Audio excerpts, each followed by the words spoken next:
Hai, Assalamualaikum. Saya Ruzaimi Rashid daripada Kulaan Pusaka.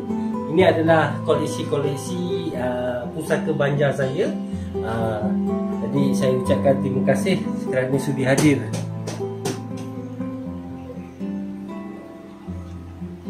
Okey, ini kita ada parang Kajang Rungku, ujung pedang, atas tu adalah pedang Jenawi Banjar. Ini nabur, koleksi saya nabur. Okey. Dan juga ini parang-parang Sumatera. Ini adalah lemping Banjar. Ini adalah badik-badik Banjar. Okey. Dalam tu adalah keris-keris antik Sumatera dan juga Bugis. Yang ujung ni Beko Banjar. Ni antara keris-keris buatan Empu Amin lah. Dan juga pisau Banjar.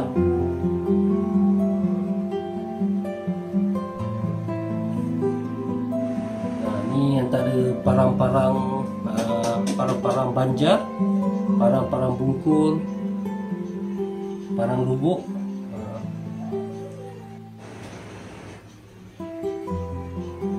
Gulung-gulung Jawa.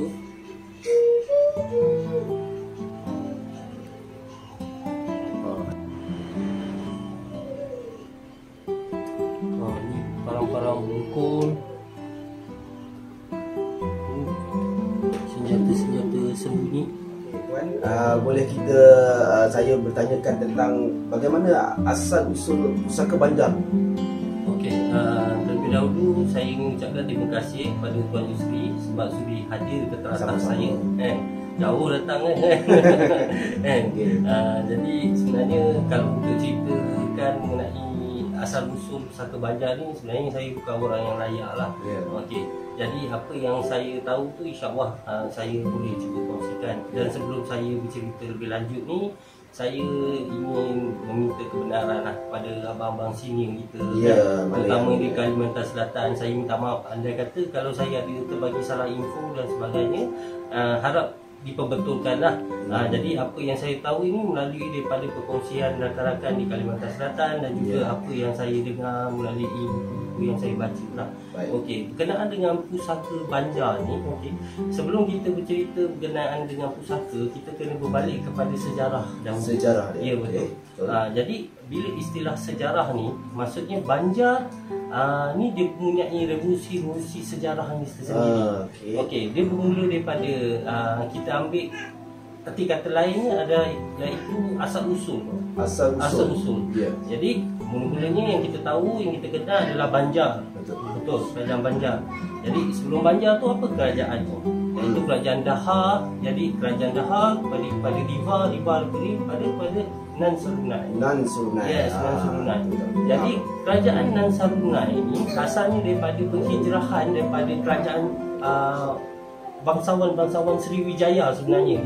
Bangsawan Sriwijaya. Daripada penduduk Sriwijaya tu datang ke Kalimantan. Jadi diorang berhijrah, diorang berkahwin dengan penduduk setempat. Jadi di situlah revolusi yang berlaku.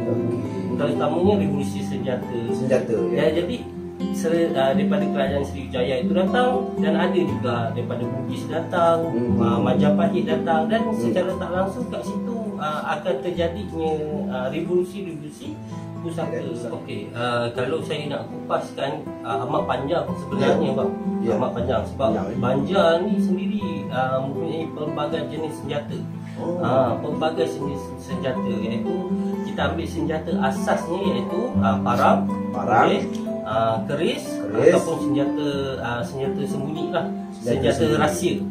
Senjata rahsia seperti badik dan sebagainya. Dia punya trademark dia kat sini adalah parang. Ya, betul, parang. Jadi parang-parang Banjar ni amat banyak lah bang. Antara parang-parang yang kita selalu dengar iaitu parang bungkul.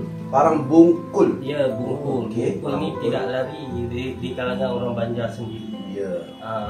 Jadi selain daripada bungkul, dia ada parang kajang bungkul, pacat gantung, kemudi singkir, lagi kita ada parang nabur. Adakah Tuan Rozami parang-parang tu semua ada dekat koleksi Tuan Rozami? Tak adalah semua, tak semua tapi ada lah. Nanti adalah kita boleh tengok sikit lah. InsyaAllah kan. Jadi berkaitan dengan parang pula, kita balik kepada keris. Jadi keris banjar ni sebenarnya dia punya banyak pengaruh bang sebenarnya. Banyak pengaruh. Ya. Antara pengaruh utama ni iaitu pengaruh Bugis dan juga Jawa lah. Tapi kalau asal usul Banjar itu sendiri, okey, kerisnya hanya ada satu jenis iaitu keris sampana. Keris sampana. Ya, sampana ini dia ada sampana cerita, okey, keris sampana daun, sampana pucuk, lagi sampana.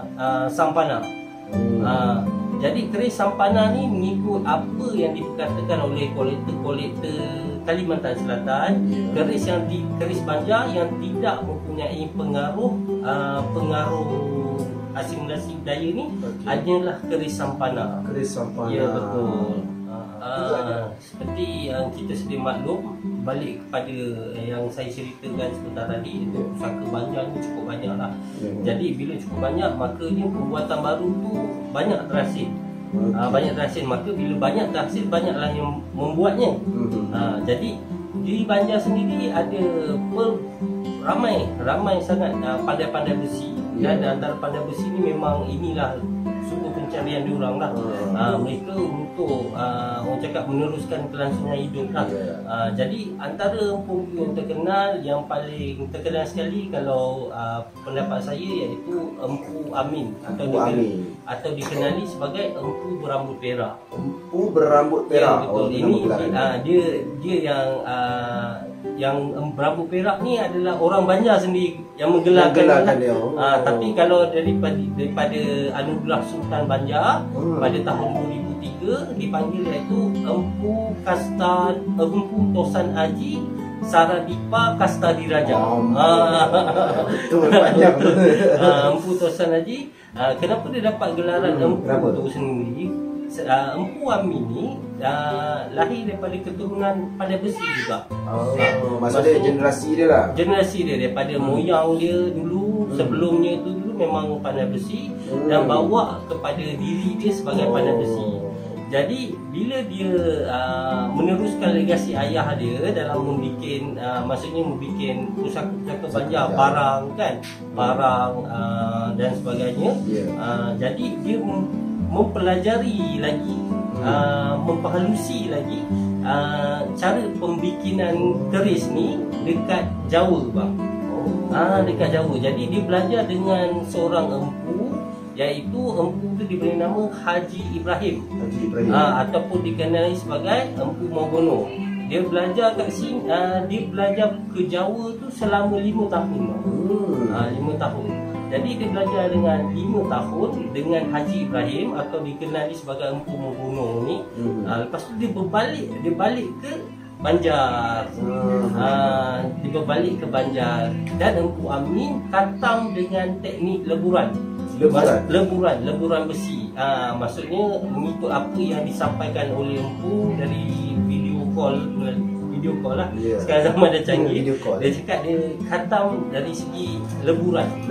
Jadi maknanya keris dia ni, kalau kita tengok hasil leburan besi tu unik sikit lah. Ada juga empu-empu lain kat sana. Ada bang. Ada contohnya macam kalau macam pandai besi Ahmad Singh kan. Ahmad Singh, ataupun ada pandai besi di Kandangan. Dan kebanyakan pandai besi sana diorang tak buat keris bang. Diorang buat parang. Maksudnya parang. Ada yang buat keris, tapi keris tu pakem dia tak secantik Empu Amin. Pasal apa? Empu Amin ni mungkin dia dah belajar dekat Jawa, dengan keilmuan yang dia belajar dengan Empu Haji Ibrahim tu, dia bawa datang ke tanah Banjarmasin. Jadi maka keris-keris yang terhasil ni menepati cita rasa Nusantara. Kebanyakan yang datang sini, maksudnya yang pernah memahari keris dengan saya, kebanyakannya adalah kolektor dan juga yang ada keturunan keturunan yang berdarah Banjar lah. Jadi ramai yang mencari keris, dan ramai juga yang mencari parang. Tapi kalau yang selalunya, maksudnya yang selalu bertanya adalah keris lah. Keris buatan daripada Empu Ami. Tadi tanya keris lah, datang dan cakap keris, ada keris Banjar macam tu. Sebab tak ramai kot mungkin, atau keris tu memang susah nak dapat daripada seller-seller yang ada. Mungkin sebab sebenarnya orang Banjar ni dia banyak mendiamkan diri. Mendiamkan diri maksudnya dia simpan. Maksudnya dia simpan, dia tak komersial. Jadi bila kita cuba, maksudnya kita ada berkawan dengan sana, orang sana, generasi itu dah berubah. Jadi mereka dah bersikap open. Dah bersikap open minded. Jadi demi untuk melestarikan pusaka diorang, jadi saya mengambil inisiatif lah untuk memperkenalkan pusaka Banjar di Malaysia. Jadi pusaka Banjar ni bukan sekaja keris. Sebenarnya orang Banjar ni cukup banyak pusakanya yang harus kita lihat, terutamanya parang. Okey, sebenarnya arti kata lainnya iaitu pantang larang tu tak adalah dengan jelasnya pantang larangnya. Dia lebih kepada satu kepercayaan di mana kita harus menghargai sesuatu warisan kita. Jadi bila disebut sebagai penghargaan itu, istilah harga penghargaan, jadi kita mestilah menghargainya. Maksudnya kita janganlah letak sesuka hati.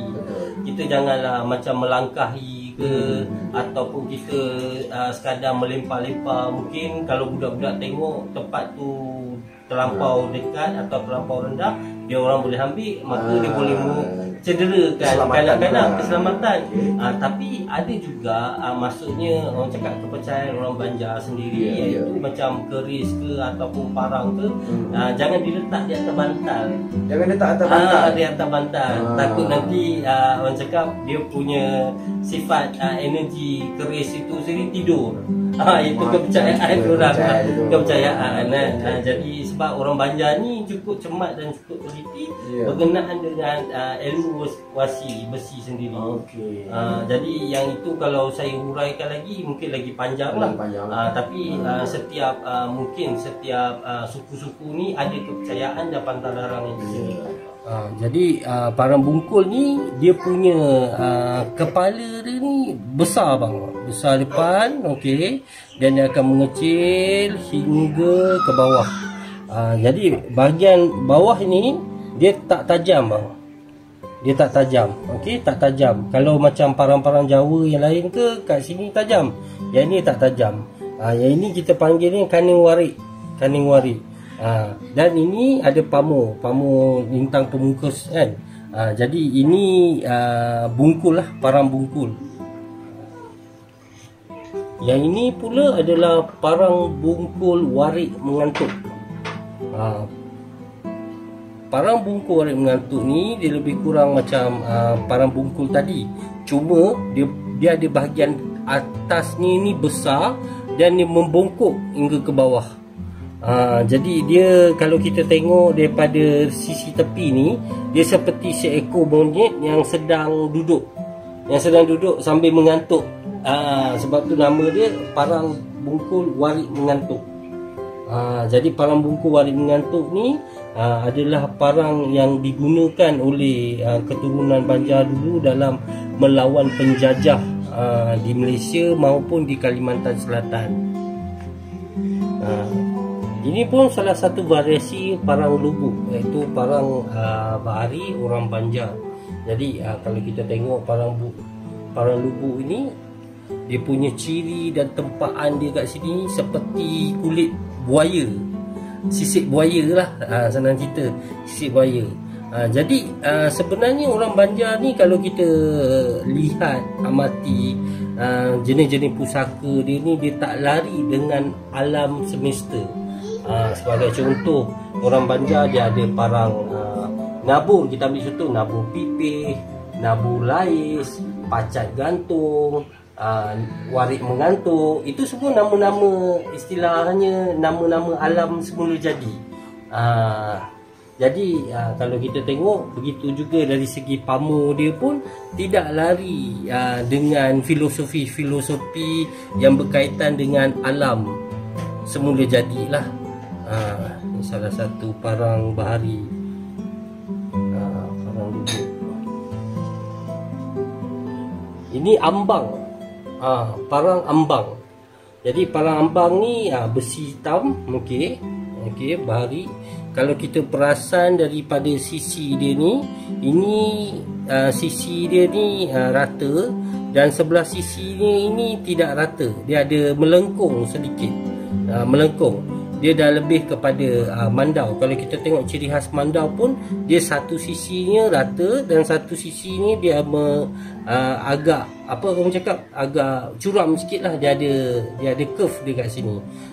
Dengan erti kata yang lain, katakan kalau dia melibas kepala orang, kepala tu akan putus. Sebab apa? Sebab daripada seni pembuatan dia kat sini yang melengkung ni akan mematikan urat-urat tengkuk.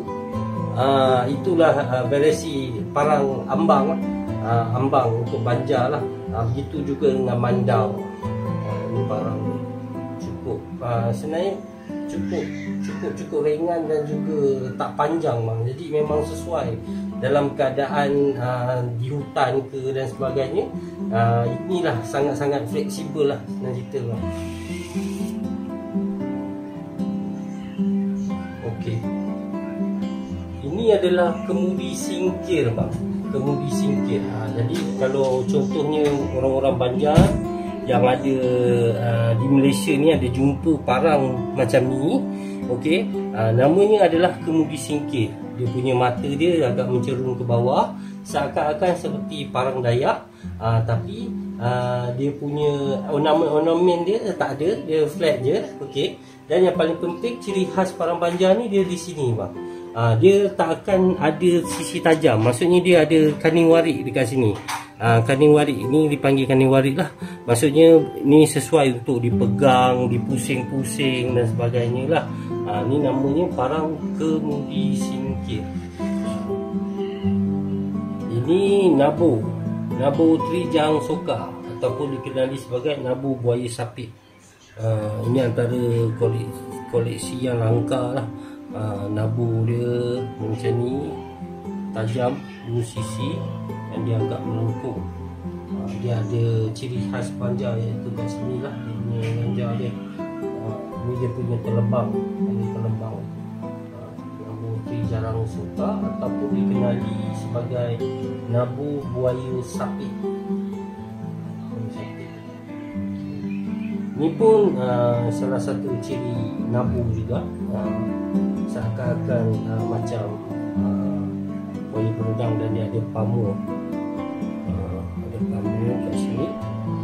Kalau sini kita panggil pamur awan. Pamur awan. Pamur awan. Dan dia terlembang. Kuningan dia full. Kuningan full. Memang khas untuk berperang lah. Maksudnya sangat padu lah kan. Ini nabur ataupun parang salin. Parang salin ataupun panggil nabur salin alai ataupun parang alai pun boleh juga lah. Ada yang panggil belanak, parang belanak, nabur belanak. Ini dia ada berkalimah lah. Maksudnya ada pewafak. Sebab apa wafak ni, orang Banjar ni dia tak lari dengan ilmu wafak.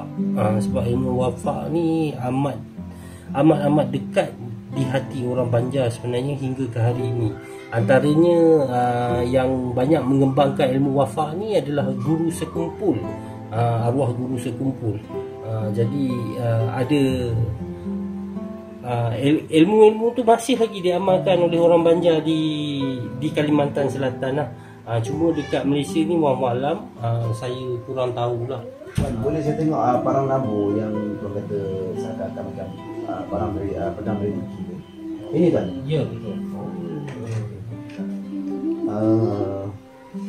Apa ciri-cirinya tuan kalau ataupun sejarahnya parang nabu ni tuan?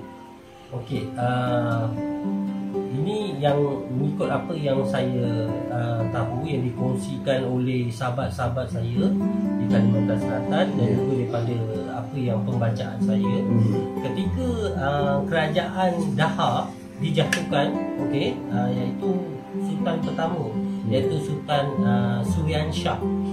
Surian Shah, okey, dia nak membuka satu kerajaan baru. Jadi setelah pengislaman oleh penduduk Banjar ketika itu, nak membuka satu negara Islam, makanya dia kena ada maksudnya keizinan, izinan ataupun pengesahan daripada kerajaan Ottoman pada ketika itu, Osmaniyah. Jadi kerajaan Osmaniyah membenarkan, okey, bahawa Sultan Surian Shah ni membuka satu kerajaan dikenali sebagai kerajaan Banjarmasin. Banjarmasin. Maka di situ sebagai tanda hati untuk membuat satu kerajaan baru, dan of course kerajaan baru kena ada tentera dan pasukan-pasukannya. Maka kerajaan Ottomaniyah menghadiahkan parang nabur lah, atau parang nabur ni. Jadi ciri-ciri nabur ni dia seakal pedang apa tu Arab lah, Arab, seakal pedang Arab. Jadi itulah ciri-ciri khas parang nabur ni. Banjar itu sendiri kerisnya tak banyak bang.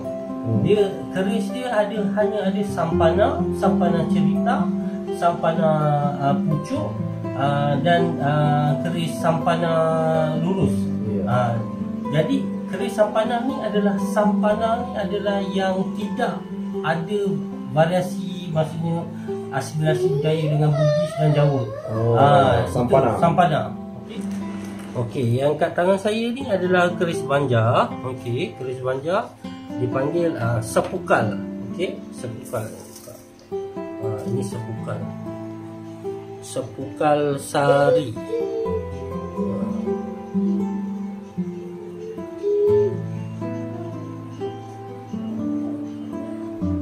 Ciri khas keris Banjar ni, kalau keris sepukal dia ujungnya mesti runcing. Dia kena runcing. Ini ciri khas keris Banjar lah, ujungnya runcing, dan juga dia punya ekor cicak dan juga dia punya gandik dia kena macam ni lah, agak melebar sedikit berbanding dengan keris-keris Melayu yang lain. Ini antara ciri khas keris Banjar. Okay, ini yang pertama saya tunjukkan. Satu lagi,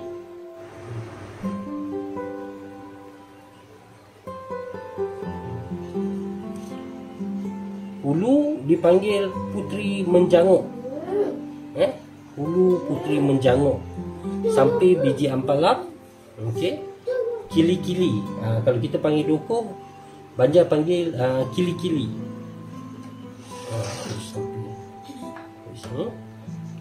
Okey.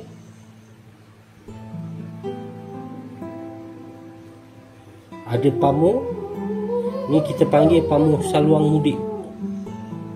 Kalau di sini panggil kurisi. Lepas tu dia ada ketandaan. Kalau ketandaan begini biasanya orang panggil Putri Junjung Buih. Seperti seorang puteri yang sedang keluar. Kalau kita tengok ketandaan Putri Junjung Buih. Okey tuan-tuan, rasanya kita dah ada penghujung acara kita ataupun kita punya diskusi. Jadi mungkin ada pesanan atau kata-kata tuan Rozami kepada peminat kolektor-kolektor pusaka Banjar ni, mungkin adalah yang tuan nak sampaikan, silakan. Okey, sebenarnya pesanan saya ni secara keseluruhan. Okey, tak kira peminat pusaka Banjar ke, Bugis ke, Jawa ke dan sebagainya. Jadi istilah katanya iaitu pesanannya kita menaikkan balik budaya Nusantara kita, di mana kita ni sebagai orang Melayu, kita kena tahu budaya kita. Walaupun kita ni orang cakap kerja waimah sekali mana pun, profesional macam mana pun, jadi nama pun Melayu, kita mesti tahu bahawa orang Melayu ini punya ciri-ciri budaya dan seni warisan yang harus kita pelajari dan harus kita raikan. Kalau bukan kita siapa lagi? Kalau bukan kita siapa lagi? Kalau bukan sekarang bila lagi? Betul lah pesanan dia. Bagus sangat pesanan tu. Jadi jangan lupa like, share and subscribe.